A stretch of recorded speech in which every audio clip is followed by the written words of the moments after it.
This meeting of the Senate Foreign Relations Subcommittee on East Asia, the Pacific, and International Cybersecurity Policy will come to order. I'd like to begin by thanking Ranking Member Romney, Senator Romney, for your partnership in convening this hearing to discuss threats to cyberspace and internet freedom in an era of rising authoritarianism and global competition. We're grateful to be joined by an experienced panel, including Laura Cunningham, the president of the Open Technology Fund, David Kaye, a clinical professor of law at UC Irvine, and Jamil Jaffer, the executive director of the National Security Initiative, all of whom I will introduce a little more fully in a moment. At the beginning of this century, there was optimism about the democratizing power of the internet. Technologies that we now take for granted, such as the internet itself, social media, and smartphones, were revolutionary, helping connect humankind in unprecedented ways and creating opportunities for people to challenge authoritarian and repressive governments. We saw these technologies used by the 2009 Green Movement in Iran and then the Arab Spring, as well as other digitally organized demonstrations around the world. And these technologies continue to hold that promise. But the use of these technologies to enable protest movements and dissent prompted a backlash from authoritarian governments who recognized that digital connectivity in the hands of their peoples could pose a threat to their grip on power. As a result, these regimes and repressive governments quickly sought to develop methods to restrict the free flow of information, to limit political discourse online, and to suppress freedom of expression, including in many cases seeking to silence their expat and diaspora communities abroad. To do so, these governments turned to a host of technologies to track and disrupt dissent. Fast forward to today, and we have witnessed an explosion of new technologies and practices, such as internet shutdowns, censorship techniques, mass surveillance and racial recognition technologies, commercial spyware, and other tools that are used to suppress public dissent. And sadly, in many ways, repressive regimes are succeeding in this space. According to Freedom House's 2023 Freedom on the Net report, global internet freedom has declined for the 13th consecutive year in a row. The commercial spyware marketplace, where shady private companies sell hack-for-hire technologies used against human rights defenders, is booming. Some estimates suggest it is a $12 billion industry. The proliferation of AI-enhanced mass surveillance technologies, spread by nations like the PRC and others, is accelerating as regimes seek to engage in the mass surveillance of their citizens. This alarming trend presents significant challenges, not only to individual privacy, but also to global security, to democratic governance, and freedom of expression. The tools designed to empower citizens are being weaponized against them, and we must take decisive action to counter this trend. Furthermore, countries like the People's Republic of China are capitalizing on this trend by exporting mass surveillance technologies globally, offering tools that enable oppressive regimes to monitor and control their populations. Meanwhile, according to a recent report from the Atlantic Council's Digital Forensic Research Lab, companies in India, Israel, Italy, and other countries have been marketing their spyware to oppressive governments. This proliferation of surveillance capabilities and spyware not only exacerbates human rights abuses, but also sets a dangerous precedent for how technology can be used to undermine democratic movements worldwide.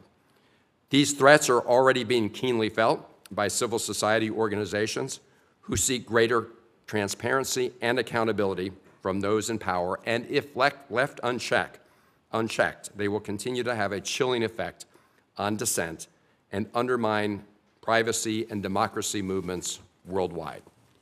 While predominantly used by authoritarian governments, the last decade has seen aspects of digital authoritarianism creep into democratic states, accelerating global trends of democratic backsliding. Democracies are not immune to the allure of these technologies, and while there are legitimate law enforcement uses for many of them, we should ensure that our democratic partners and allies respect human rights, and remain true to the values that bind us together.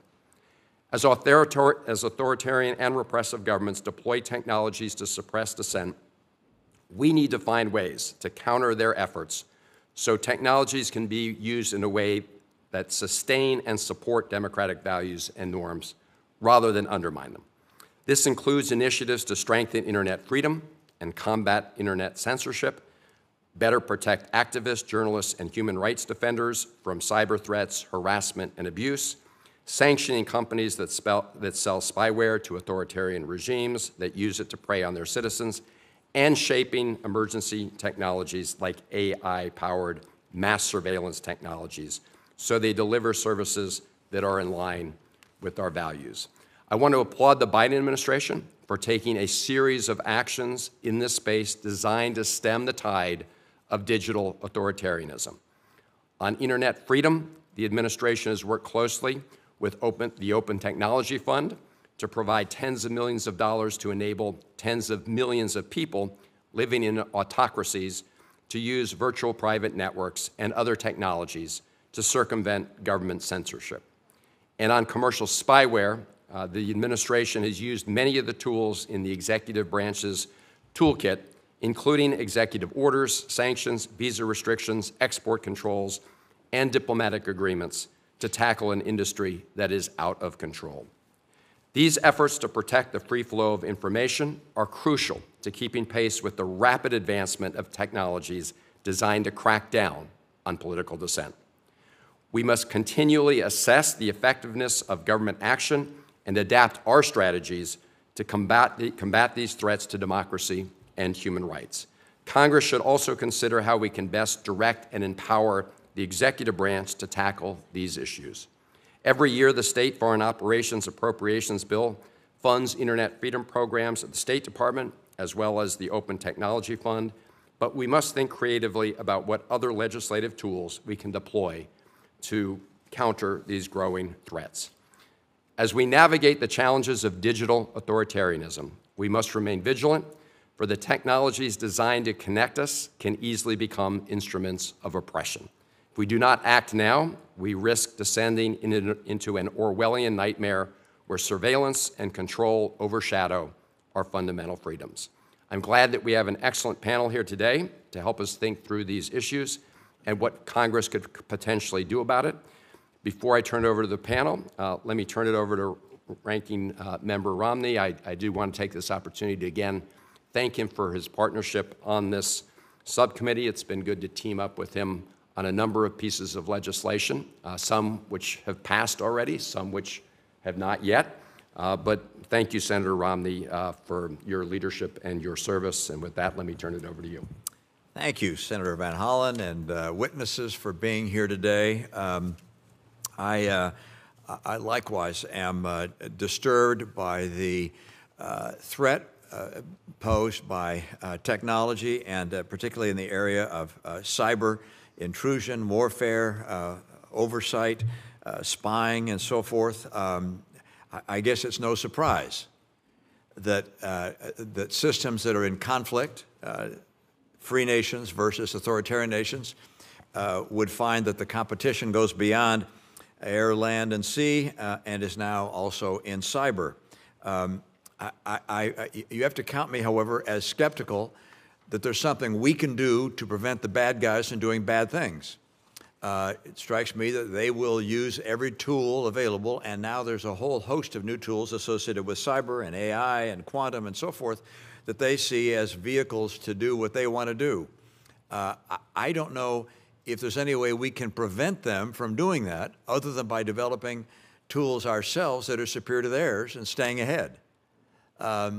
Telling them, no, you can't spy on your people is simply going to be laughed at because they will spy on their people. Telling them, no, they can't spy on us. No, they will laugh at that. They'll even use balloons to spy on us. But that's, of course, an outmoded technology. But the modern technologies they will use and abuse to the extent humanly possible. And I don't think there's anything we can do that will keep the authoritarians from doing awful things. Look at Russia. They just invaded a sovereign nation and are killing and maiming hundreds of thousands of people. So sanctions by American businesses or by the American government, or our calling for freedom of the airwaves and prevention of censorship strikes me as making us feel good that we're saying things, but they're going to keep doing things that are detrimental to the freedom and human rights that exist in our nation and in other free nations.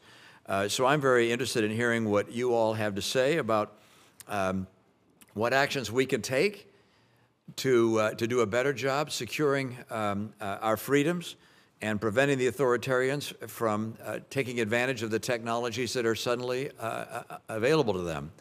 I would note that particularly with the advent of AI and the leaps and bounds that it's taking over, predicted to take over the next 4 to 5 years, creating superintelligence, as we heard Sam Altman say just yesterday, within the next 1,000 days. With the advent of that technology and potentially quantum computing, what do free nations do to secure the rights that we hold so dear? And again, it strikes me that the way that we secure those rights is by being superior and having technology which is able to combat theirs with its superiority. And doing what America has always done, which is out-innovate and out-invest our adversaries, and by holding aloft the flame of freedom. With that, Mr. Chairman, we'll turn to the panel and hear what their thoughts might be. Thank you. Thank you, Senator Romney. I'm going to introduce each of you, and then we'll have you go in turn. Ms. Laura Cunningham is the president of the Open Technology Fund, which is a congressionally authorized and funded nonprofit that seeks to advance internet freedom in repressive environments. She has a decade of experience working on internet freedom, and prior to her time at OTF, she was at the State Department's Bureau of Democracy, Human Rights, and Labor, where she led the department's internet freedom programs. Welcome. We also have with us Mr. David Kaye, who is a professor of law at the University of California, Irvine. From 2014 to 2020, he served as the United Nations Special Rapporteur on the promotion and protection of the right to freedom of opinion and expression. In this role, he focused particularly on issues related to freedom of expression and technology, and his book, entitled Speech Police: The Global Struggle to Govern the Internet, explores the ways in which companies, governments, and activists struggle to define the rules for online expression. We're also very pleased to be joined by Mr. Jamal Jaffer, who's an alumni of this committee. He is now the founder and the executive director of the National Security Institute at the Antonin Scalia Law School at George Mason University, where he also serves as an assistant professor of law. He's also a venture partner with Paladin Capital Group, and prior to his current work, he was a staff member, as I said, here on the Senate Foreign Relations Committee and on the House Permanent Select Committee on Intelligence. Thank all of you for being here. I respectfully ask that you try to keep your opening statements to the 5 minutes, and if you can't cover something there, we will certainly get to it in the questions. With that, let me turn it over to you, Ms. Cunningham. Chairman Van Hollen, Ranking Member Romney, thank you for inviting me to testify today on the threat of digital authoritarianism. Today, 2/3 of the world's population, nearly 5.5 billion people, live in a country where the global internet is censored. And this number is only increasing as authoritarians harness technological advances to increase the scale, scope, and efficiency of digital repression. But this is not merely a technical challenge. It is a normative contest to determine whether governments use technology to entrench authoritarian control or empower democratic freedoms. The Open Technology Fund was established over a decade ago with bipartisan support from Congress to combat digital authoritarianism. To do this, we support open source tools that provide secure and uncensored access to the internet. Today, over 2 billion people globally use OTF-funded technology. OTF's primary focus is on the human rights abuses that result from the application of repressive technologies. However, the threat I want to focus on today is the digital authoritarian model that information control technologies have enabled, and not merely the technologies themselves. worldwide, more governments are substituting repressive technical shortcuts for the hard work of good governance to control their populations in ways that were previously unimaginable. This is the greatest danger to democracy of our time, with profound implications for our democratic principles, national security, and global economic competitiveness. Online censorship has become the cornerstone of digital authoritarianism, facilitating easy and effective information control to eliminate government accountability and obfuscate the truth. We all know this is the case in China and Iran, but it is being normalized in dozens of countries around the world. And autocrats are forging ahead with even more blunt censorship techniques, including total internet shutdowns. In fact, last year, 39 governments shut down the internet over 280 times. To further enhance their control, authoritarians are also leveraging AI to increase censorship scale, speed, and efficiency. Leading digital authoritarians have also normalized the use of sophisticated surveillance tools to intimidate, imprison, and stifle domestic political opposition. In fact, research supported by OTF found that over the last decade, more than 110 countries received information control technologies from China or Russia. In addition, Huawei has built over 70% of Africa's 4G networks. And with such powerful tools, few authoritarians are willing to stop at their own borders. Commercial spyware products, which have been acquired by nearly 40% of all nations, have now made it possible to surveil citizens anywhere in the world. This could convince some that technology is inherently oppressive, but nothing could be further from the truth.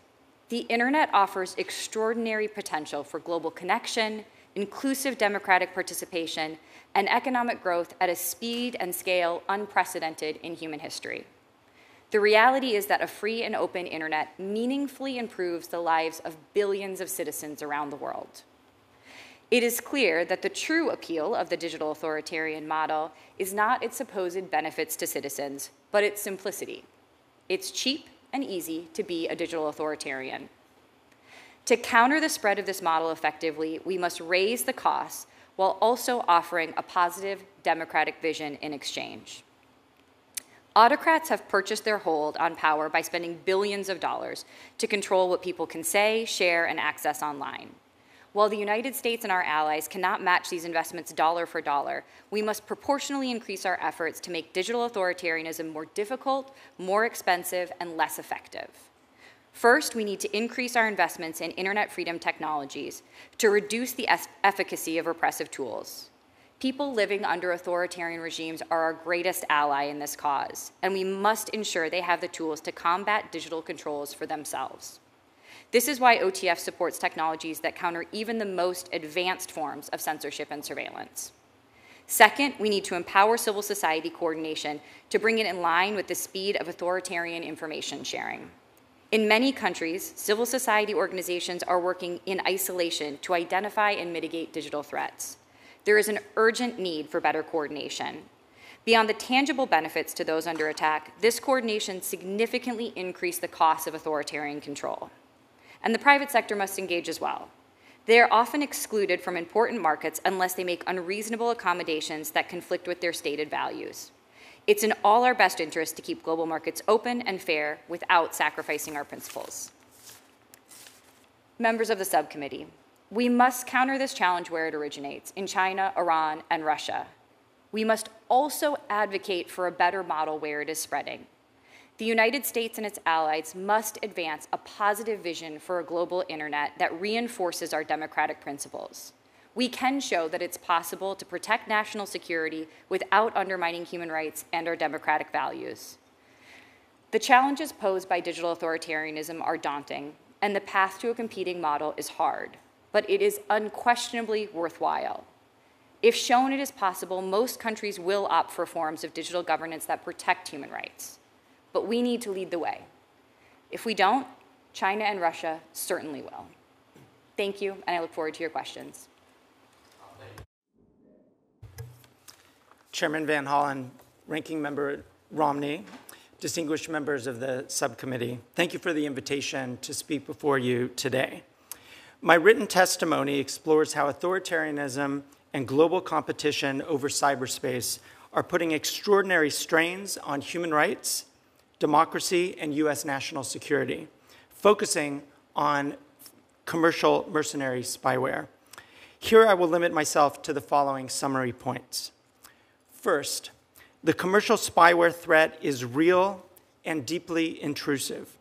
With sophisticated exploits of device vulnerabilities, governments can buy a service that gives them access to text messages and calls, photos and files, contacts and locations, everything on your device and in real time. Proponents pitch spyware as necessary to control terrorism and crime, yet report after report has demonstrated that spyware is used to target the pillars of democratic society: journalists, opposition figures, human rights activists, even government officials and embassy personnel. Israel's NSO group may be most known for its widely reported Pegasus spyware, but a shadowy industry is manufacturing, marketing, selling, and servicing mercenary spyware. Members of Congress and US government personnel have been in spyware's crosshairs. We are careening towards a highly destabilized world where no one is safe from cheap, sophisticated spyware. So what is to be done about it? In 2019, in a report to the UN Human Rights Council, I argued for limits on the uses of such surveillance technologies to manifestly lawful ones only, subjected to the strictest sorts of oversight and authorization, with private sector participation in the spyware market conditioned on human rights due diligence and a track record of compliance with human rights norms. At the time, I urged a moratorium on the industry pending the imposition of enforceable regulations and tighter export controls. Since then, Congress has enacted laws with the clear understanding that foreign commercial spyware poses national security and human rights threats. US agencies have sanctioned spyware companies for, quote, activities that are contrary to the national security or foreign policy interests of the United States, end quote. President Biden promulgated Executive Order 14093, constraining spyware's use and condemning its interference with fundamental rights and US national security. And the United States has led a growing coalition of 21 governments to pursue domestic and international controls on spyware. These and other efforts may in fact be having an impact, with emerging evidence that the cost of undermining human rights and US national security is indeed high. Still, the threat persists, the demand remains. AI will indeed infuse the industry with an ever-deepening power to interfere with democratic life. This subcommittee should thus encourage the development of global norms to counter it. Congress could, for example, codify the rules of Executive Order 14093. And it could go further. It could explore ways to limit the foreign sovereign immunity barrier in state hacking cases and enable remedies to spyware victims in US courts. It could explore conditioning US cooperation with other governments, pending implementation of their commitments to prevent the export of spyware to end users likely to use it for malicious activity. It could even condition assistance to governments on their commitment to demonstrate that rule of law and human rights standards apply to their use of commercial spyware. Congress could also have a near-term impact in a related area. The UN General Assembly will consider adoption of a new cybercrime convention this fall. The convention, an initiative pressed originally by Russia, sends a contrary message on targeted surveillance at the very moment that the United States is pushing for constraint. The Freedom Online Coalition Advisory Network has said it would enable and legitimize serious human rights violations due to multiple flaws and lack of safeguards and fundamental rights protections. Senate expressions of concern could focus attention on the harm the convention would do and urge abstention or a no vote. In short, democracies need not be sitting ducks. They have the tools to counter the rise of global authoritarianism in cyberspace. The US has begun to deploy those tools and to counter spyware's lawlessness, and I urge the subcommittee to continue its critical support in the legal fight for freedom online. Thank you very much.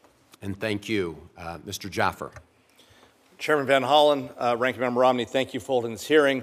It's particularly important at a time, given the increasing drumbeat of threats that our nation and our allies face from countries like China, Russia, Iran, and North Korea. These countries are global repressors. They repress their own people at home, then they export that repression abroad, not just in their own regions, but across the globe. They engage in this export through a variety of activities, whether it's the sale of surveillance technology, their influence on online platforms, their cyber attacks and hacks against our nation and its allies, and the like. They are engaged in a constant, day in, day out attack on America, our allies, and free and open societies around the globe, and we must respond. Chairman Van Hollen, you've led on some of these efforts with the Brink Act and your efforts to speak out against the CCP and suppressive activities in Hong Kong and abroad. Ranking Member Romney, you for decades have talked about the threat that these countries pose to our nation and our allies. You spoke about Russia long before it was popular to speak out Russia and its repressive activities, and long before they invaded Ukraine, not once, but twice. You've also talked about Iran and China's activities as well. So the members of this committee and the leadership of this committee knows all too well the threats these countries pose. But their threats are not just obvious on the surface. They're surreptitious. These countries spend hundreds of millions of dollars and billions of dollars investing in technology to embed that technology at the heart of our societies. Companies like Huawei and ZTE, supported by low and no-interest loans from the Chinese government and grants from the Chinese government, embed their core network capabilities in networks around the globe. By one measure, in Africa, 70% of 4G networks are controlled by Huawei. Huawei sits at the heart of British Telecom. It sits at the heart of telecommunications networks inside of our country in state and local networks. Congress has taken action to combat this by providing funds to rip and replace some of this technology. More needs to be done, and faster. Our allies are slowly getting on board with this program, but are slow rolling it. Germany just this month announced that it'll slowly be removing Huawei technology from its networks, but not till 2026. And it's not just telecommunications capabilities. It's social media. Today, TikTok has 170 million Americans on its platform. It is the primary news source for Americans under the age of 30. A Chinese influence platform is the primary news source for Americans under the age of 30. And it's not that we don't know that TikTok uses its capabilities to message to Americans. We know that in a variety of ways. Number one, we saw them push the Osama bin Laden narrative in the aftermath of the October 7th attacks. We saw them talk about their suppression of Muslim Uyghurs and the genocide against Muslim Uyghurs. We saw them suppress discussion about Tibet. And we saw them press this Congress to have American young people call Senate and House offices to lobby against the TikTok legislation that was passed in the House and the Senate and eventually signed into law. So we know that this platform is used for illicit activities by the CCP and its allies. And so it's so critical that we take action. But it's not just cat videos and dancing videos on TikTok. It's also election messaging. And it's also the fact that the data that's collected on Americans using TikTok, the location of individuals, their voice prints, who they communicate with, when combined with the massive amounts of data that we know China and other nations have stolen from Americans, including healthcare data, financial data, and the like, and all of that enhanced with AI technology to create targeting packages, not just for intelligence collection, but for covert messaging. The same way that AI enhances the ability of our candidates to speak to the American electorate, it enhances the ability of China, Russia, Iran, and North Korea to speak to Americans as well. And that is a very real danger. And so that's why it's so critical that we have this hearing today, that we hear about the capabilities that the Open Technology Fund is putting to work using congressionally appropriated funds to bring freedom to these nations. But it's also important why we hear about commercial spyware and the like and what our adversaries are using as well, because it's important that we factor in that American investors are investing in these technology and capabilities. And that's why it's important that Congress and the administration partner with American investors who are willing to speak out against this and are willing to commit to not investing in adversary technology and to investing in American and allied technology. We've brought together a group of 20 investors. There are other groups as well in NATO and the Quad that are bringing these groups together as well. And so I welcome the opportunity to be here today. Thank you for your time, and I look forward to any questions from the committee. Well, thank you, and thank all of you for your testimony. And just picking up on one of the points you raised, we've had bipartisan support to try to provide substitutes, competitive substitutes to Huawei and ZTE for the reasons that you explained. Rip and replace here at home, but we need to continue to be vigilant on a bipartisan basis and provide alternatives to these countries. Let me just focus first with you, Ms. Cunningham, because we're trying to use this hearing to identify things that we can do to try to break through censorship, like the firewalls in China and other places. And as Senator Romney said, in many cases, as you know, this is a race against technology, but there are also ways we can raise costs on both countries and companies that are engaged in this kind of activity or aiding and abetting this kind of activity. You know, back in the day, during the Cold War, we had Radio Free Europe, Radio of Liberty, to try to, overcome censorship in the Soviet Union. There were always efforts to jam those radio signals. We're on to new technologies right now. So just focusing now on technology, if you could talk a little bit about how you all at the OTF are helping dissidents and others in countries that have extreme censorship to try to use technologies so they can get good information about what's happening in their countries and elsewhere around the world. Thank you. So the Open Technology Fund invests in two categories of technology: anti-censorship tools like VPNs that the chairman has already spoken about, as well as privacy and security enhancing technologies to make sure that civil society and journalists around the world are able to stay safe and report safely doing their work. The challenge here is that we are just woefully outspent when it comes to innovating and supporting these technologies. In just the last 2 years, demand for OTF-supported VPNs has increased by over 500%, and we don't have the resources to support the VPN users around the world who are eager for these tools, who want to access free and independent information. The challenge, frankly, on that front is not a technical one. We have VPNs that work well, that are secure and effective, but we just don't have the resources to be able to meet the demand for users around the world who are facing online censorship for the very first time. It's also critically important, to your point, Mr. Chairman, that these tools are there to help get free and independent news and information to citizens around the world. We actually work very closely with Radio Free Europe, Radio Farda, which works in Iran, and we know that our VPNs deliver 90% of their Farsi audience to Radio Farda. So these tools are not only effective, they're being used to seek out and find the exact type of information that we want dissidents, that we want human rights defenders to find. However, as I said, the challenge right now is resources. When we're competing with China and Iran, who are spending billions of dollars on these technologies, it is hard with only millions to be able to meet the demand, the accelerating demand we see around the world. So it sounds to me like your answer is we do have the technological wherewithal to break through some of these censorship walls, but it's a question of resources. Let me also ask you about the role of sort of private internet service companies and others in these spaces. So, for example, in China, U.S. social media companies they can't operate there consistent with the rules. Of course, China has a wide open access to markets in the United States and elsewhere around the world. But there are, in many of these places, there are internet service providers and other private companies that are aiding and abetting authoritarian regimes. So maybe you could identify some of those examples and what we can do to raise the cost on those private sector companies that are essentially colluding with those foreign governments that are trying to oppress the people and deny them access to important information. I think this is one of the most critical challenges that we face in China right now in particular, is U.S. private sector technology companies complicit with Chinese government censorship. An example that I think comes to mind for me is the Apple App Store.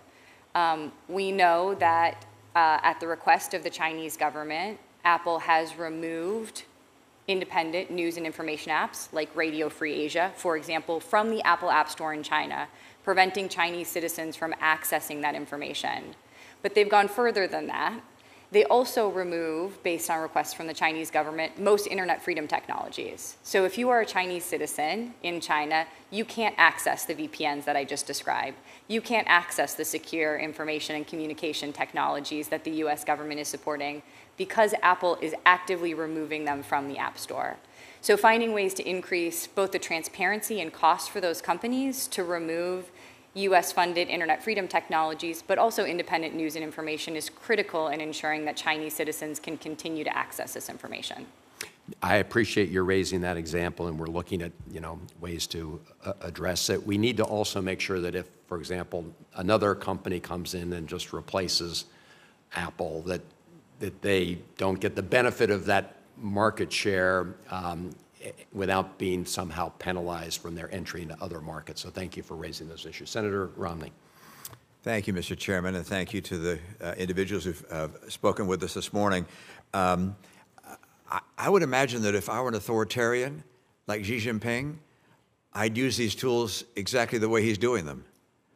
I would use them to spy on people, to spy on the United States, to spy on my adversaries. I'd use them to censor the news to make sure they only got what supported me in my continuation as the leader of China.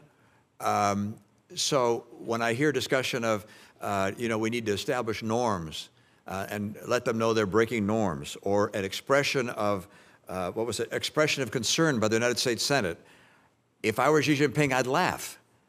It's like, who the heck cares about global norms or expressions of concern from the United States and the Senate? The only thing that will allow us to defeat the spread of authoritarianism and digital authoritarianism is by having the tools and capabilities to push back against it and to exercising our own strength.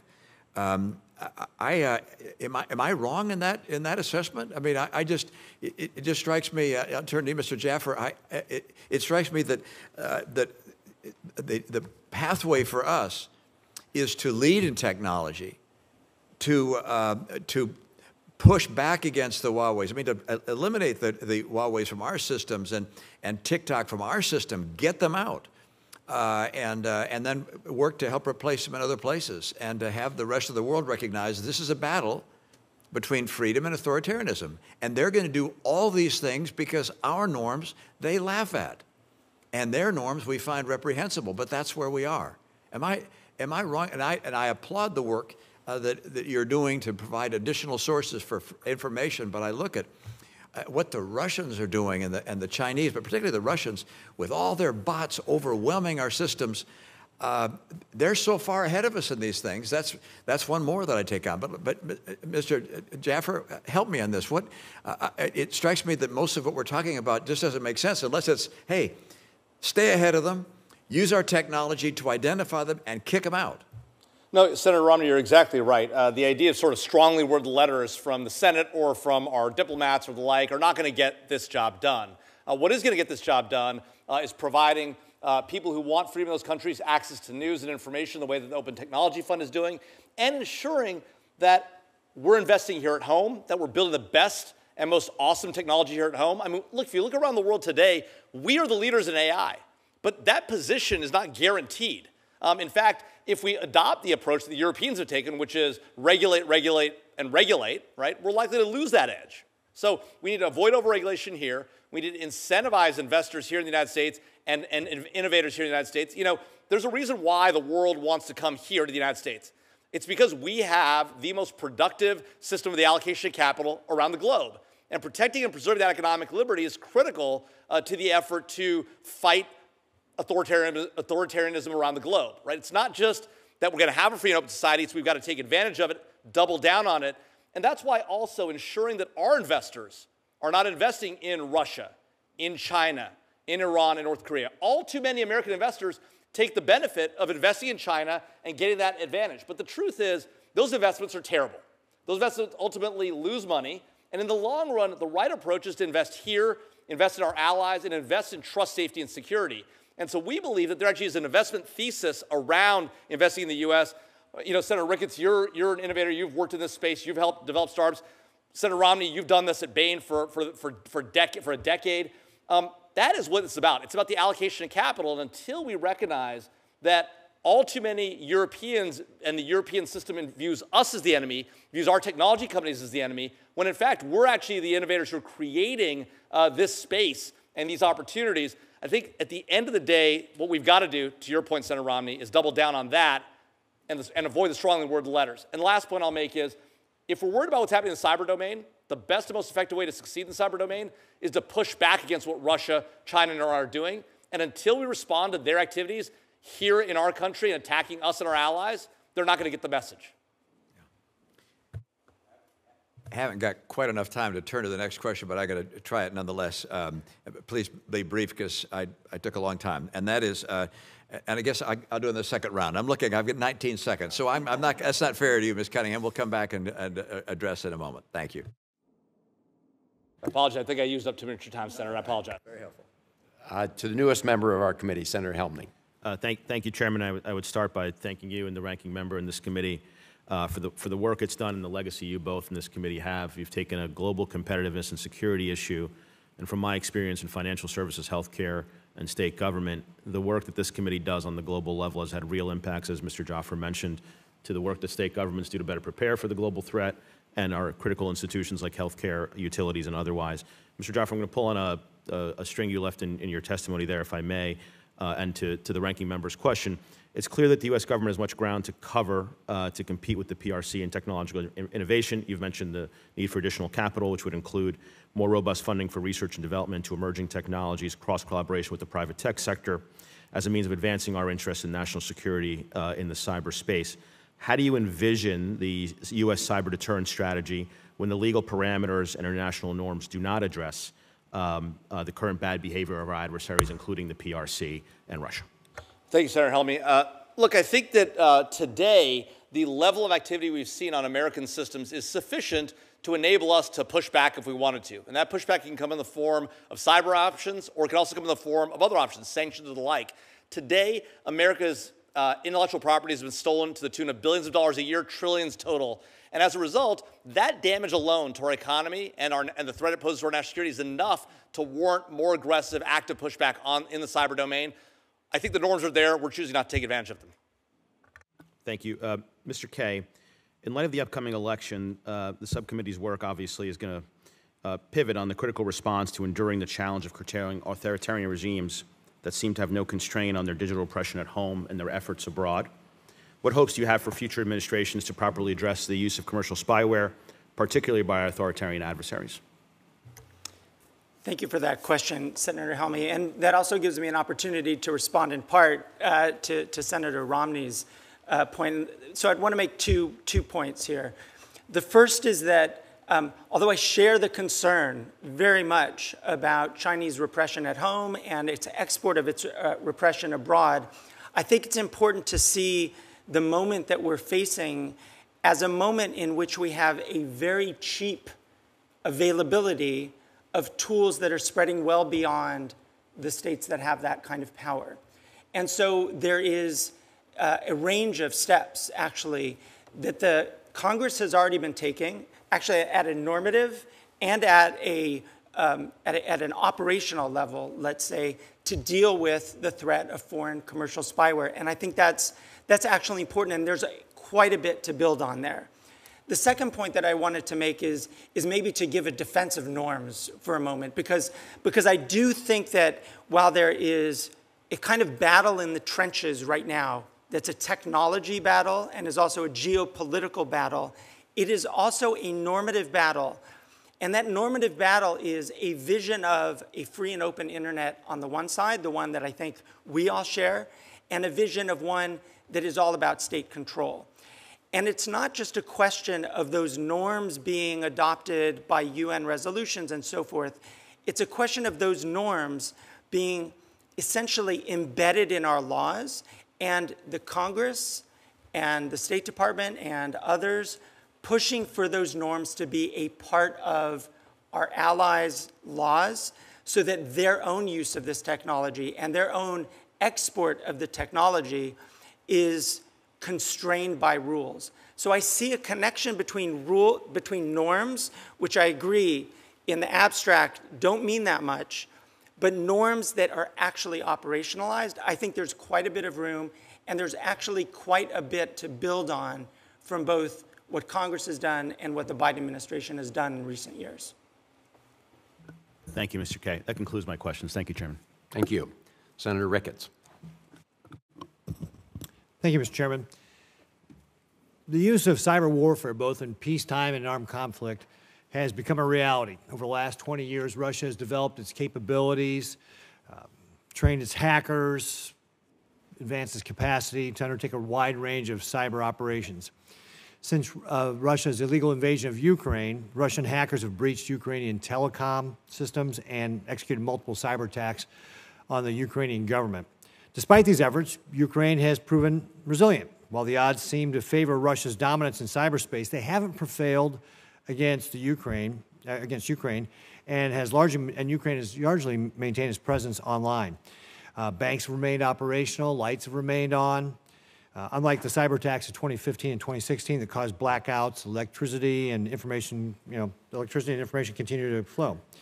While Russia possesses the means and capabilities and the intent to cripple Ukraine's cyber space and critical infrastructure, the reality has been different.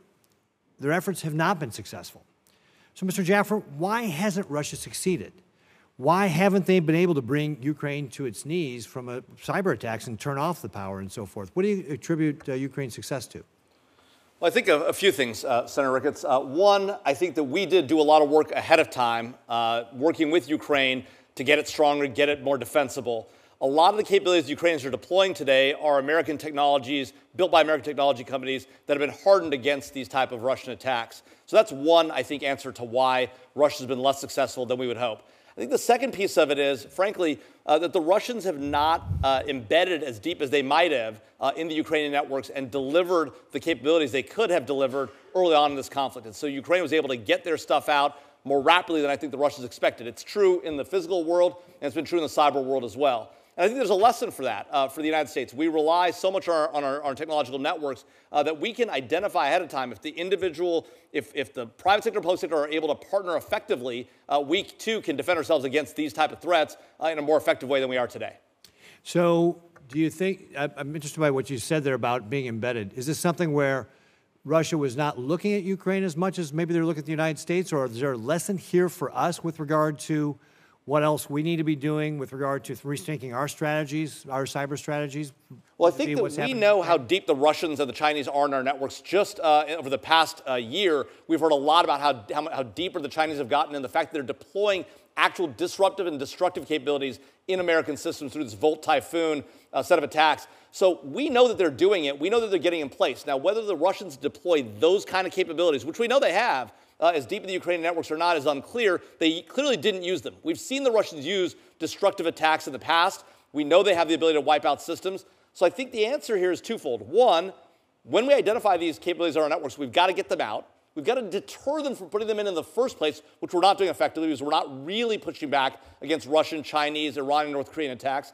And then finally, I think what the Ukrainians did effectively, which we still need to do more of in this country, is to partner between the public and private sectors to ensure that their systems are more defensible. We want to do that here in the United States. We're just not very good at it. We've tried for a decade. We need to get better at that and fast. So we talked about what we can learn from this. What do you think our adversaries are learning from this based upon Russia, what they've done in Ukraine, and what they've not actually been able to get done in Ukraine? Yeah, I think as we think about China and a potential Taiwan scenario, I think what they're looking at is if you're going to go in, make sure you have the capabilities you need both on the ground and cyber-wise, and don't go in until you can finish that conflict in a week. We thought it would be over in a week when the Russians invaded Ukraine. The Ukrainians were able to push back aggressively and hold the line and have held the line now for the better part of 2 years. So I think what our adversaries are learning is you got to get in, you got to get deep, you have to know your capabilities are there, and then effectuate them. And that's why I think that's why the Chinese are waiting, frankly, on Taiwan. They're not waiting because they're scared of us. We're not there. We can't get there in time to stop them. If we don't position stuff forward, we'll never win that fight, and they know it. So they're not waiting for us. They're waiting because they're not ready to go in fully, and I think that's the lesson they're learning from Ukraine. But specifically on the cyber aspect of it, you think that what they're learning is they have to be deeper into the networks, like Russia should have been deeper into Ukraine's networks before they launched this attack, and you think that that's what the PRC is learning about Taiwan, that maybe they don't feel like they're deep enough into Taiwan's networks before they could be successful in executing some of these cyber attacks? I think that's exactly it, Taiwan and our networks, because they want to be able to push back against us so that if in fact we were to intervene on behalf of Taiwan, they could cripple us as well. They know that's their strategic advantage. That's what they're looking to do. And that's why Volt Typhoon and the change in Chinese behavior that we've seen in the last 6 months is so critical to focus on. Great. So, okay, I'm down to 2 seconds too, so I'm going to turn it back over to the chairman. But thank you very much, Mr. Jamal. Thank you, Senator Ricketts. So in my initial questioning, I was focused on how we try to break through these censorship firewalls in places like China, places like Iran, Russia now. But if we look at the commercial spyware market, it's not necessarily those countries who are the most advanced in developing these technologies. So, Mr. Kaye, I would like to focus on that issue for a moment because groups like the University of Toronto Citizen Lab, Amnesty International, and Access Now have documented the targeting of Russian and Belarusian-speaking civil society and media figures residing in exile in Europe, civil society figures in Jordan, journalists and human rights defenders in Mexico and El Salvador, and pro-democracy activists in Thailand, just to note a few. There's a report that just came out this month by the Digital Forensic Research Lab of the Atlantic Council entitled Mythical Beasts and Where to Find Them, Mapping the Global Spyware Market and Its Threats to National Security and Human Rights.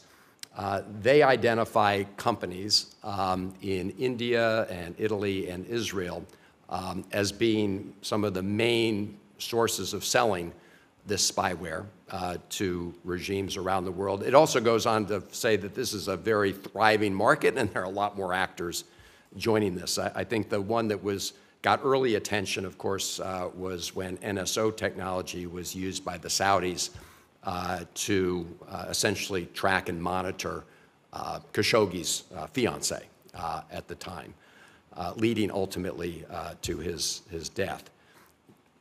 The administration, the Biden administration, I give them credit, they've worked to try to raise the costs to these companies that are engaged in this commercial spyware and selling it to these regimes, including by putting them on the entities list and other measures. You mentioned some of these in your opening statements. Could you elaborate a little more on your assessment of whether or not those penalties have been effective? And then elaborate a little bit more on some of your suggestions on whether you think there are more things we should be doing right now to raise the costs on those companies. Mr. Chairman, thank you for that question. Let me answer in two ways. The first is on the raising the cost. I do think this isn't only the Biden administration, it's actually been on the basis of law that's been enacted by Congress in the last couple of years, where you've had both the normative development against foreign commercial spyware, and you've had the administration through the Commerce Department and the Treasury Department's OFAC imposing pretty strict restrictions, essentially sanctioning spyware companies from around the world. And the early evidence, and I stress that this is early evidence, but the early evidence is that these costs are actually having an impact on these companies.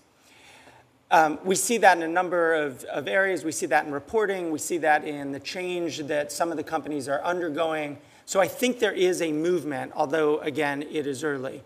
I think the next step is the United States cannot do this alone. This is a global problem, as the reporting by the Citizen Lab and Amnesty and Access Now have indicated. It's a global problem, and it requires a global solution. Now, the Biden administration has pulled together a number of other states in order to push sort of the similar kinds of approaches that we have done at home. I think they're somewhat lagging behind. I think a bit of congressional pressure and support for those initiatives would be extremely valuable. I also think that it would be valuable for Congress to look at ensuring that those victims, particularly victims in a transnational repression context, those who are in the United States, because we have evidence of people in the United States being targeted by different forms of either mercenary spyware or other kinds of hacking, that those individuals can actually take action themselves, bring suits against states. Now, those are barred often by the Foreign Sovereign Immunities Act, but there may be some room there, I think, for Congress to consider whether there might be a benefit to ensuring that some remedies are available. So I think there's a lot of room to increase those costs. There's a lot of global space to do that. And I think that, honestly, Congress and the Biden administration have been on the right track. There's a good trajectory there. Thank you. Senator Romney. You have each spoken about, or not, I think almost everyone has spoken about a free and open internet. And I'm not sure entirely what that means. We would obviously believe that all of our information sources should be available. The Chinese and Russians and others would think all of their information should be available. There would also be massive disinformation. We're seeing that now. I mean, I wonder whether the day is coming when the American public stops looking at the internet for information because it's so overwhelmed with information coming from bots, made-up stories, made-up pictures. So when we talk about a free and open internet, I don't know precisely how you determine that. Are we gonna, if you will, censor Russian bots? I guess I think yes, but then it's no longer free and open. And how do you define a free and open internet? Because I'm sure Xi Jinping would say that's what we have. We have a free and open internet. All the information that people need to see, all the truth as he wants people to see it, is there. And we disagree. We think what they have is false. But so who determines and how do we assess what is a free and open internet? And do we limit disinformation? And who decides if it's disinformation? This is, I mean, obviously it's something we're struggling with just here at home. Mr. Kaye, you look like you have a comment on that. No, thank you for that question, Senator Romney. It's a very good question, and it's an important question that I think is actually quite complex. At the international level, we have basic rights to freedom of opinion and expression. And it is a robust right, actually. The international right is the right to seek, receive, and impart information and ideas of all kinds, regardless of frontiers. So it's a right that it should enable us to access information. And when we think about subjects like disinformation and how you restrict that, once we start to go down that path, we actually start to give the authoritarians a kind of opening to censor because their view of what's disinformation is not our view of what's disinformation. So there are a few things that I would sort of point to here that I think are valuable for us to think about. First off, on the normative side, I hate to bring up norms, but the Human Rights Council, the UN General Assembly have very much pushed this idea that international human rights apply online as much as they do offline. And that is part of the normative shift that has happened within the international community. It is being pushed back against by China, by Russia, and by many others. I think we need to continue to push for the idea that individuals should have access to all kinds of information. I think we could also promote ideas that would essentially involve both the private sector and public actors in being involved in determining sort of the security that's required for people to engage online. I think this is a big part of what OTF does. I'm going to interrupt just because I have to go to another hearing, and I want to just follow up a bit on this avenue of disinformation and open and free internet, what it means. Right now, an entity can publish an absolute lie and slander someone, libel someone, and there's no recourse for that individual because they don't know who did it. They don't know whether it's a bot or a person, and the internet company is free from liability as well, that the social media company. I don't know what the answer is to deal with this disinformation and slander and libel that occurs, and wonder, should we insist that the social media companies determine that there is an individual or an entity that's actually posting something on the internet so that there is recourse if someone wants to bring an action against either a government or an institution or a person, as opposed to right now when there is absolutely no awareness whatsoever of who's behind a post and who's responsible for it. Ms. Cunningham, I'll turn to you, and Mr. Kay and Mr. Jeffrey. We haven't got much time, but any thoughts on that? All right. More of a legal than a all right, Kay, yeah. Well, Mr. Kay? Well, I would say that we ought to look to actually the European regulation, the Digital Services Act, which tries to address this problem in a way that we haven't. And their fundamental approach is transparency on the one hand, but also risk assessment, an actual requirement that the companies conduct the kind of risk assessment to prevent the kind of harms that you're describing, and then requiring that there be some mechanisms of appeal for individuals who face these kinds of harms. It is a very tricky and narrow path to walk, I think, between demanding transparency and recourse and promoting and protecting rights to free speech. I think that's exactly where you're suggesting there's a problem, and I think that we could learn something from what the European Union has done in this case in trying to address We're in trouble if we got to learn from the Europeans, but maybe you're right. Mr. Jaffer, anything you want to say on that regard? No, I think that's exactly. By the way, I agree. That was humor. I agree. Yeah. Well, actually, I actually worry that when we look at the European regulatory approach as the solution to America's problems on free speech, right? I actually think that could actually have significant innovation challenges. I think at the end of the day, what we've got to figure out is how do we protect anonymous speech, which there's a long history of in this country, right? While also addressing disinformation and misinformation, while also ensuring that we're providing capabilities to people who live in unfree societies to talk about the things they want to talk about and get the news from us. I have to say, I think the only solution to this challenging problem that you raised, Senator Romney, is recognizing that there's not a moral equivalence between what we do and what the Chinese do. When the Chinese or the Russians or the Iranians conduct surveillance, they do it in a one-party state with one control, no judges, no independent authorities. When we conduct surveillance, we've got to go to judges, we have to have review, Congress reviews it, there's a lot of oversight, and ultimately a judge weighs in.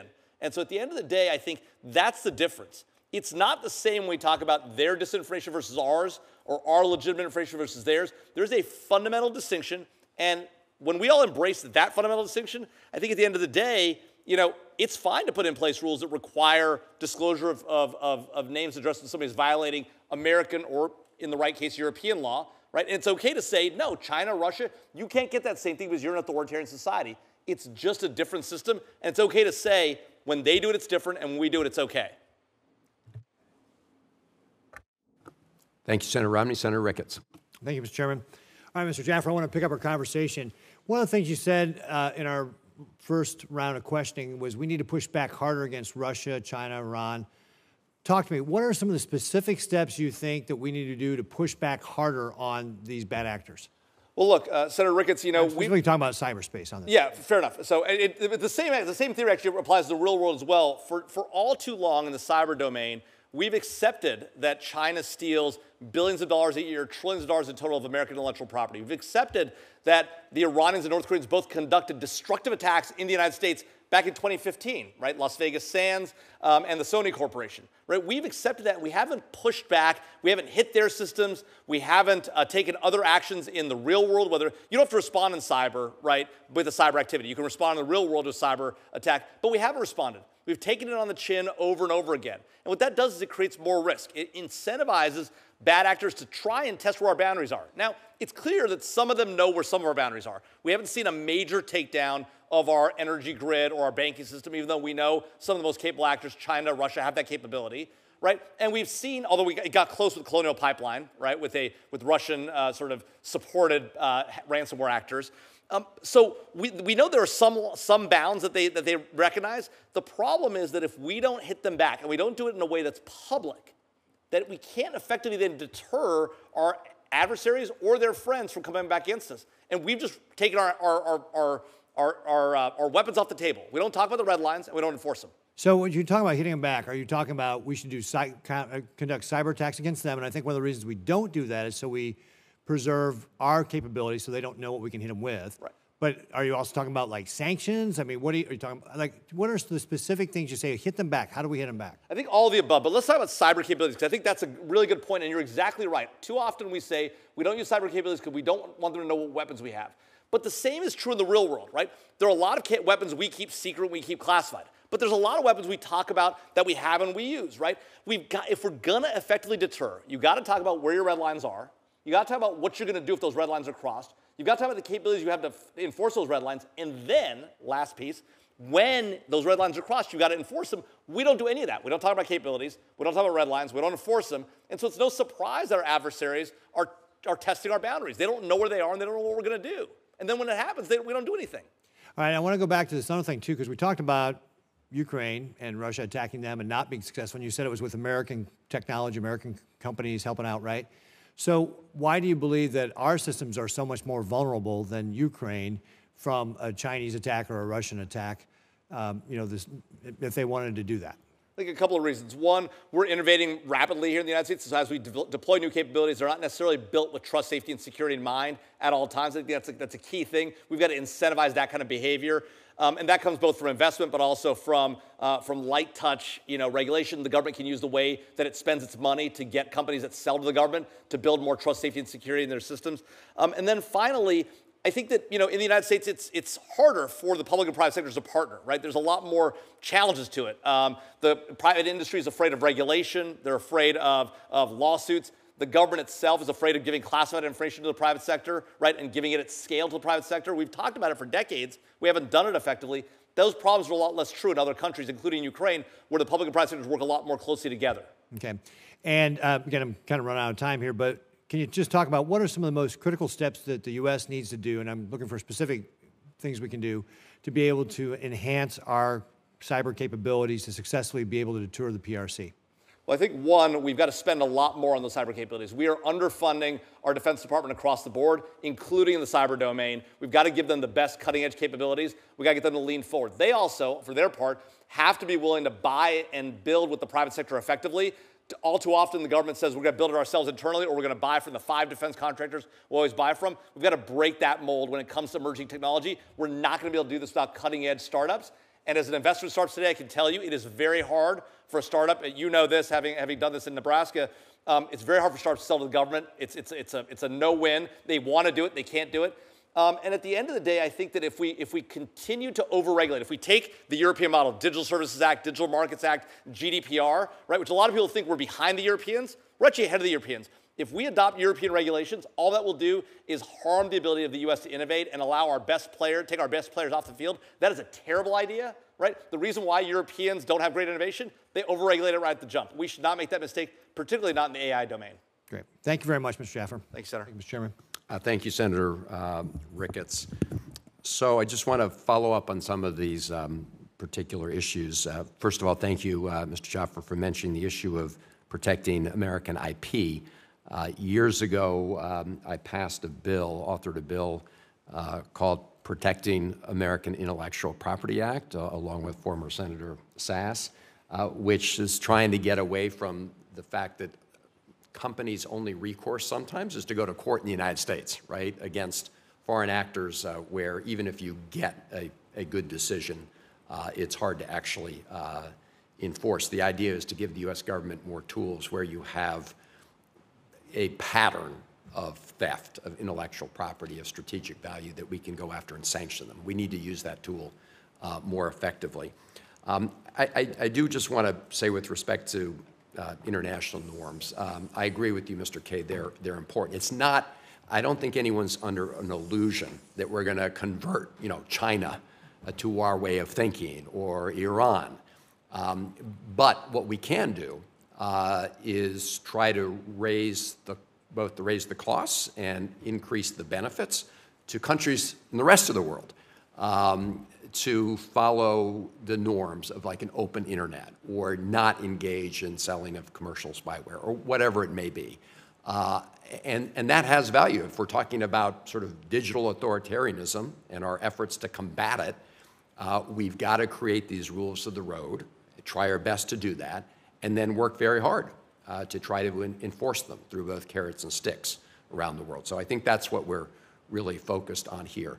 Before I leave the issue of commercial spyware, I do want to ask you about that, because I think you referred to it, but the Biden administration, through a White House statement, did try to get a bunch of countries, and I think they got 17 countries to sign on to a resolution, a document about adherence to rules about not exporting not allowing companies in their countries or discouraging companies from exporting commercial spyware to authoritarian states. Am I right about that? Yes, I think actually, as of 2 days ago, there are 21 states that are part of this, including the United States. And the objective is not only to promote stricter export controls so that spyware isn't allowed to proliferate the way it has, but also to ensure that there's conditions on relationships and on the sale of technology to states that are committed, and not just committed in a sort of paper thin sort of way, but in an implementable sort of way that they are committed to observing human rights in the use of the technology. So that effort, I think, is part of what I was suggesting before, is that the United States can do a lot on its own, but most of this really does have to be multilateralized in this particular field.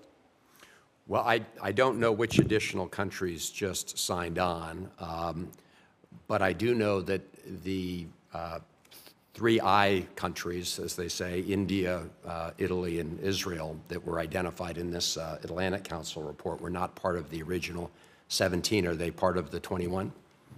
I don't believe that any of those three are. I'd have to check the list. But you're right, when you look at the list, it's actually a very interesting list. And maybe one I could just identify to give a good example of both the threat and the response to it. So Poland has joined this effort. And of course, there's been a change of government in Poland.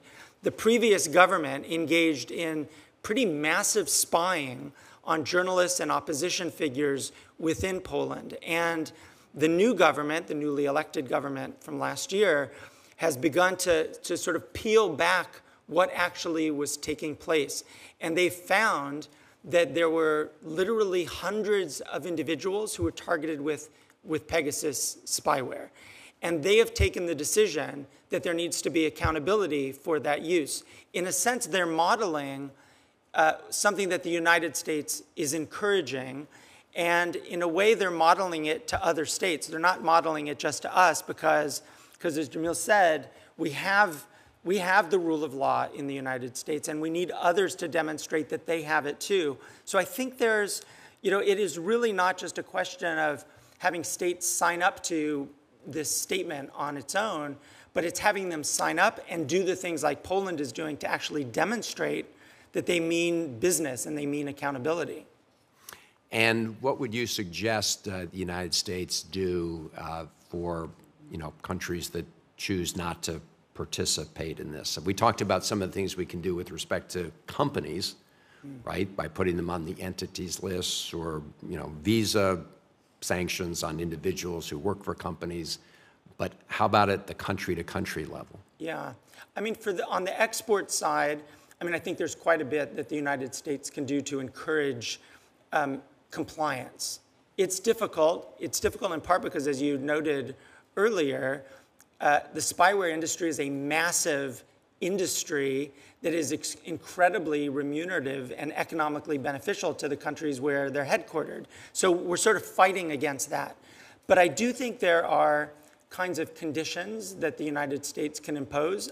I don't mean conditions on our entire relationships with countries, but conditions on certain kinds of support and cooperation that are related to the end user. In other words, the client country's use of technology should be based on fundamental human rights norms. And we can do some conditioning in terms of what we share, what our relationship looks like in order to move them. We have that power to move them in a positive direction. I think some of that, if it's embedded in law as well, could be also extremely valuable.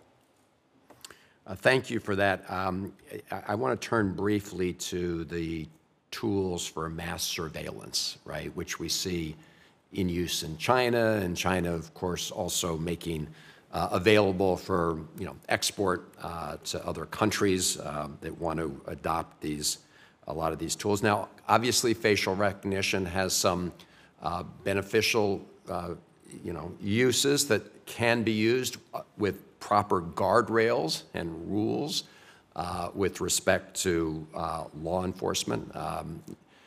But the line gets very murky, as you all know. My colleague, Senator Merkley, has been very focused on this. Now, when you go through TSA, you have to get your picture taken, although you can opt out. But we are trying at least to, whether we can have a debate over what rules should apply. But obviously that debate's not happening in places like China or elsewhere where these technologies are being applied. The Bureau of Industry and Security at the U.S. Department of Commerce recently published a proposed rulemaking that creates a control for facial recognition. Could you talk about how this technology is developing very rapidly and what your thoughts are on what kind of guardrails we can put around those, and again, try to create global norms? And after Mr. Kaye, if any of you others want to answer that question, please feel free to jump in. Sure. Thank you, Mr. Chairman, for that question. I mean, I'll answer briefly. I mean, first, I would say that we need to be thinking about what kind of society we want to live in and what we want to construct. And we, I think, just have to recognize that some of these technologies are already in vast, nefarious, authoritarian use in places like China. And we see that, for example, with respect to the Uyghur population in the west of China. The surveillance state that you have there is clearly not the kind of state that we as Americans deserve to live in. And so I think that perhaps as a first order of business, we need privacy protection. We need nationally enforceable privacy law in the United States. We also need continuing strong commitment to fundamental digital security tools, in my view, including encryption technologies. I mean, these are the kinds of technologies that can protect us, but also I don't think that we want to put all of the onus for protection on the individual herself. I mean, the protections need to be legal protection. So my view is when we're talking about things like facial recognition, affect recognition, all of these tools that essentially interfere with our ability to be anonymous when we're out in the world, I think we need to be thinking about legal protections like a national privacy law. Appreciate it. Do either of the other two of you want to comment on that question? Senator Van Hollen, I think, look, I think privacy laws are interesting, but GDPR in Europe hasn't stopped mass surveillance, right? Encryption technologies, important, hasn't stopped mass surveillance in the United States or anywhere in the globe. So I think the real way to do this is the reason why these things are so lucrative is because people will buy them, and the reason why they can build them is because people will invest in them. If we can starve them of capital, right, that is one way to solve this problem. Now, not all surveillance tools are built alike, right? There are surveillance tools that are used by democratic societies that are appropriate use under the rule of law, right? Our group of investors, our trusted capital group of investors, 19 investors around the globe, including in Poland, has come together and committed to not selling or building technologies that would be used by our adversaries. We've committed only building technology capabilities that are used by America and its allies. Now, of course, right, that's because we believe in free and open societies. It is okay for the United States government and other governments that have the rule of law to use surveillance technologies in appropriate ways. So there's no upside to saying we're not going to invest in those. But we're not going to invest in capabilities nor invest in companies that sell to these adversary nations.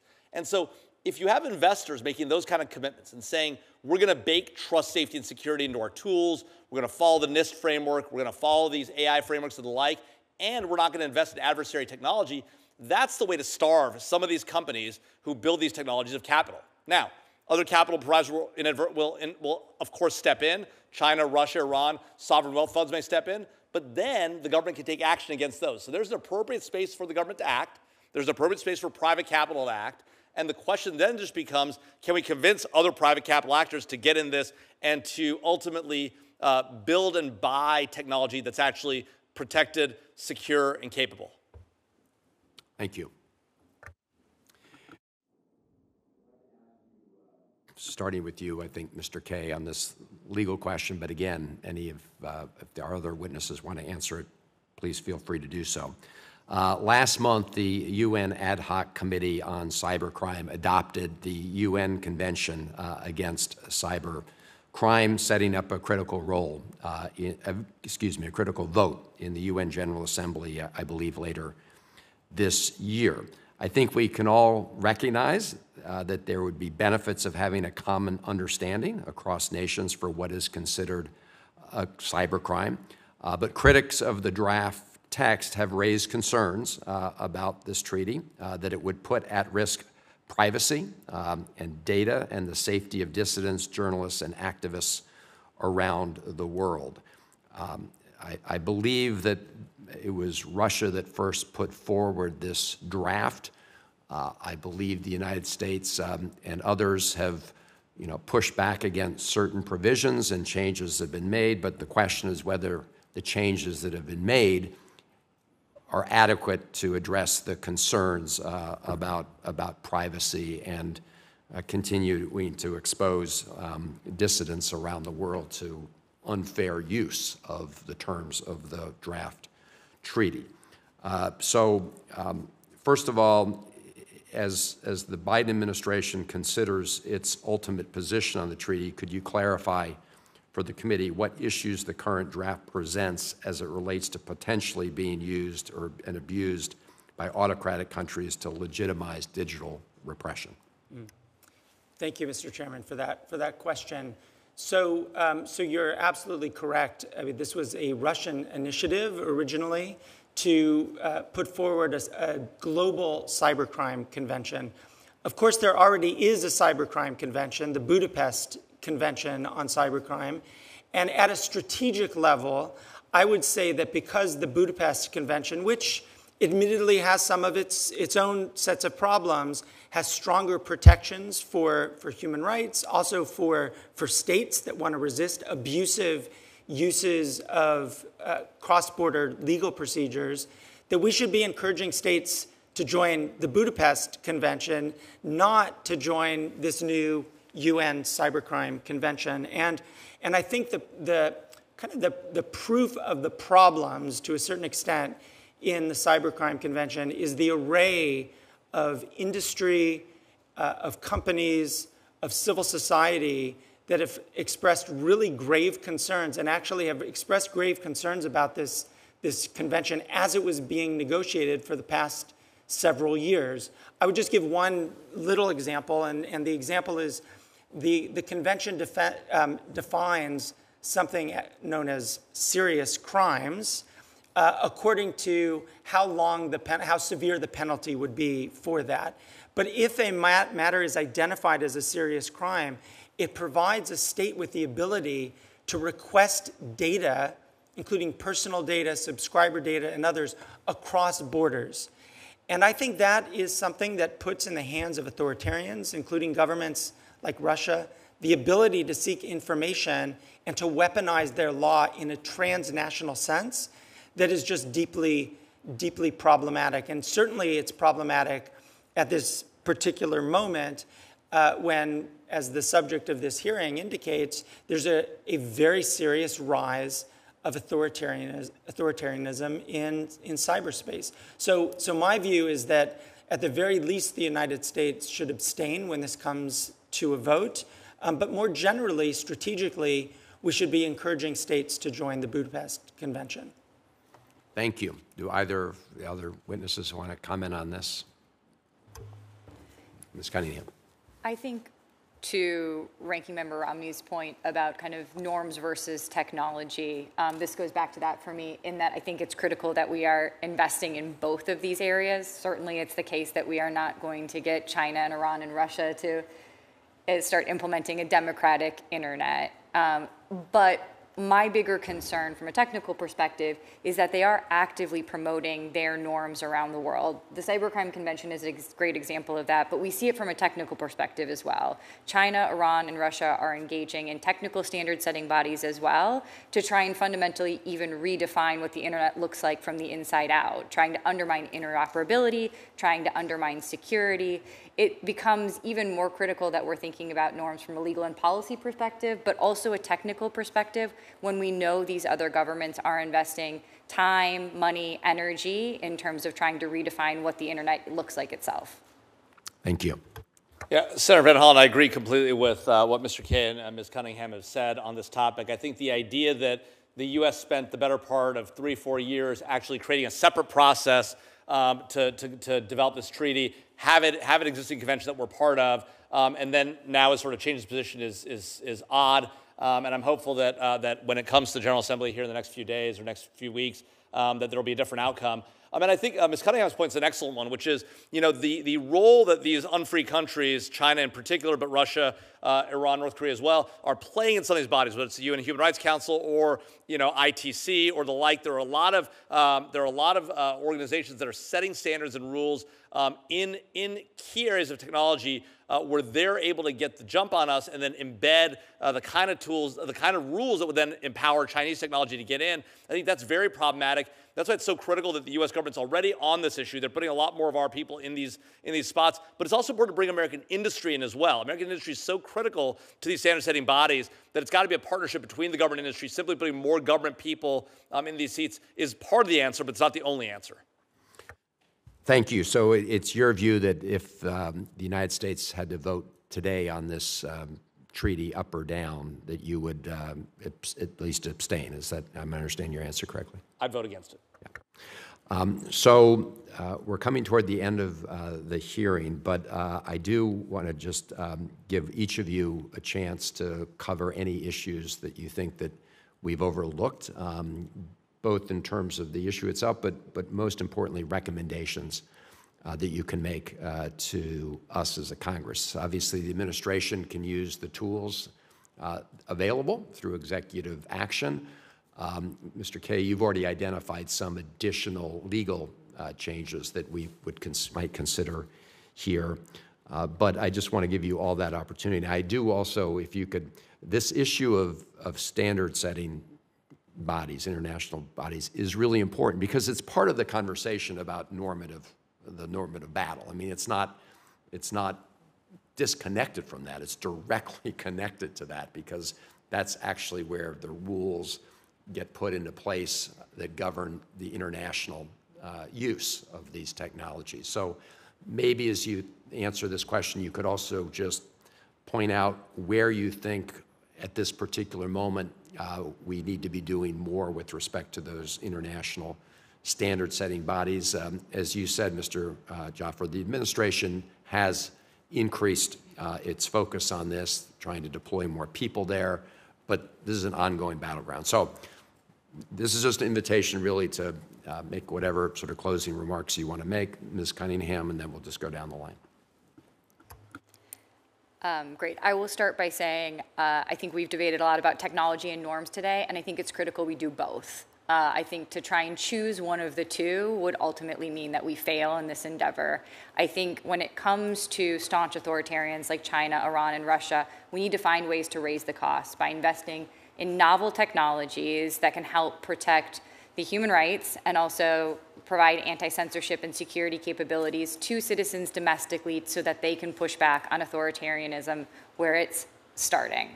I think we also really do need to focus on the norms because the reality is that Russia and China are exporting these technologies, and not just the technologies, the training and the beliefs that come with them to over 100 countries around the world. And even if norms might not win the day in China and Iran, there are many countries across the Belt and Road, in Africa and Latin America, that we still have a significant potential to influence. And I think if we are to lose focus on them, we'll lose the larger battle here in terms of defining what a democratic internet could really look like. I think to your question about kind of standard setting bodies, one of my concerns with this issue is that it is often seen very narrowly in kind of a human rights perspective, when frankly it has huge implications, as we've talked about today, for national security, for our democratic principles. And so when we think about where we need to engage on this issue in standard setting bodies, the first thing that I would encourage us to do is look across the board at all the places where cyberspace is being raised and make sure that we are engaging on this issue, not just from a human rights perspective, which is critical, but from all of our national security and foreign policy interests. One place that we engage particularly that I think could use more focus is the IETF, but there are a number of different places where China and Russia are raising these issues. and we are underrepresented. Mr. Kaye. Thank you, Mr. Chairman. I actually share everything that Laura just said and would only add a couple of additional points. The first is on her point that I think we've been all talking about. We're talking about a situation where human rights and national security actually align. In other words, our interests in a robust human rights approach to new technologies, to intrusive technologies, is very much also a question of U.S. national security. And we can point to example after example, I think as we've all indicated, of where there's an alignment there, that the human rights abuse is also a national security threat. And so I think if we think in those terms, I think there's a way to think about how we engage in different international forums and why we do and what we invest in. So to give just one example of a forum that I think is extremely under-resourced, also occasionally under serious criticism, is the UN Human Rights Council, where the battles there are sometimes normative, but sometimes they also lead to change in law at domestic levels.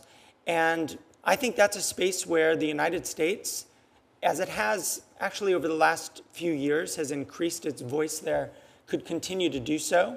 Also in the ITU, there's room to do that kind of work, where the head of the ITU is somebody who's well known in Washington. I think there's a lot of room to do that kind of work in those settings, including the other standard setting bodies that were mentioned before. But I think that's the place that I would tend to focus on. I think that as we've discussed, all of those come together as a question of both national security and fundamental human rights. Thanks, Senator Van Hollen. The only thing I wanted to mention was, we spent a lot of time today talking about a lot of the challenges that technology can pose to free and open societies, to Americans here at home, to repressed peoples abroad. I want to focus on the fact that technology has actually benefited the globe tremendously. American technology has benefited free and open societies around the world. It's raised standards of living around the globe. It's provided opportunities for people in free and unfree societies to have access to information in ways that have been transformative. I feel the same way about AI. AI has its challenges, to be sure. It can empower authoritarians and the like. But writ large, I think artificial intelligence and the broad adoption of it will actually be a tide that raises all boats, that creates opportunities, creates new jobs, creates innovation, and creates economic benefits, not just here in the United States and in our allied countries, but around the globe. And so I'm actually very heartened by the transformative power of technology and the transformative power of systems like ours that allocate capital towards innovative capabilities and that drive us towards freedom and democracy. And so while we have our challenges in this country, and there are plenty, and our system is not perfect, it is the best the world has ever seen. And it's won both in the form of allocation of capital, economic liberty, but also in freedom of speech, freedom of thought, and the like. And it's an idea that we've got to, once again, embrace. All too often, we focus in on the threats and the challenges we face, and there are tremendous ones, both in this country and abroad. But we also have to embrace the fact, I think, as Americans and as folks in societies that are free and open, that we have responsibility to give that capability and that opportunity to others around the world. That's why the work that OTF is doing is so critically important. That's why setting these norms is important. But it's about, once you set the norms, enforce them and living by them, which all too often we talk about them and they become aspirational and don't become practical. And at the end of the day, I think that the opportunity that you've given us to talk about these issues, the work that you and the ranking member are doing on these issues to highlight them here in the Senate, and that folks in the House are doing as well, is so critical. And thank you for the opportunity to be here, and thank you for your attention to these important matters. Well, thank you all, and you're absolutely right. I mean, these new technologies have huge potential benefits. I mean, technologies are not in and of themselves good or bad. They can be put to good purposes. They can be put to bad purposes. And I think one of the things we want to do in this hearing, as you've all expressed, is maximize the good and the benefits and minimize the harm. And that is, it's not easily done. It requires, I think, thoughtful conversation. So thank all of you for being part of it. It's been a very engaging discussion. Thank you. And with that, The record will be open until close of business of Wednesday, September 25th. And again, thanking all of our witnesses. The hearing's adjourned.